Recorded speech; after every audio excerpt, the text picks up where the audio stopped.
మొక్కే కదా అని అక్కును చేర్చుకుని ఆదరిస్తే ఇప్పుడు ఆ మొక్కే ప్రజల ఆరోగ్యానికి పెను సవాలు విసురుతోంది.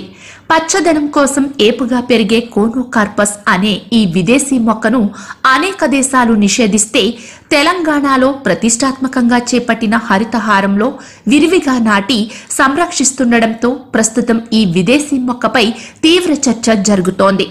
ప్రభుత్వం కూడా ఇప్పుడిప్పుడే తేరుకొని కోనోకార్పస్ మొక్కను ఇక నుండి నర్సరీల్లో పెంచొద్దని, హరితహారంలో నాటొద్దని ఆదేశాలు జారీ చేసింది.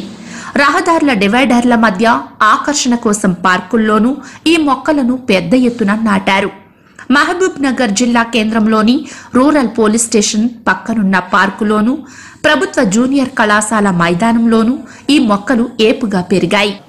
పట్టణ వాకర్స్ నుంచి కానీ మిగతా పట్టణంలో చాలామంది వ్యక్తుల నుంచి కూడా ఒక కంప్లైంట్ వచ్చింది.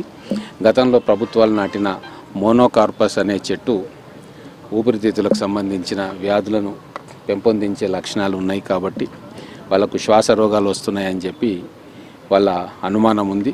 అలాగే కొన్ని రాష్ట్రాల్లో వాటిని బ్యాన్ కూడా చేయడం జరిగింది. కాబట్టి ఇక్కడ కూడా మహబూబ్నగర్ పట్టణంలో ఎక్కడైతే ఆ జాతికి చెందిన చెట్లు ఉన్నాయో వాటన్నిటినీ కూడా ఈ వనమహోత్సవం కార్యక్రమంలో తొలగించి వాటి స్థానాల్లో మ్యాక్సిమం హైట్ ఉన్న చెట్లను మనం అక్కడ పెట్టుకొని మళ్ళీ 1-2 సంవత్సరాల్లోనే ఆ హైటు పెరిగే విధంగా ప్రణాళిక చేసుకోమని చెప్పి అధికారులను ఆదేశించడం, డిఎఫ్ఓ గారికి, కమిషనర్ గారికి కూడా చెప్పడం జరిగింది. ఖచ్చితంగా ఈ రాబోయే వారం 10 రోజుల్లో ఎక్కడెక్కడైతే కోనోకార్పస్ జాతి మొక్కలు ఉన్నాయో వాటన్నిటిని కూడా తొలగించే కార్యక్రమం చేస్తాం.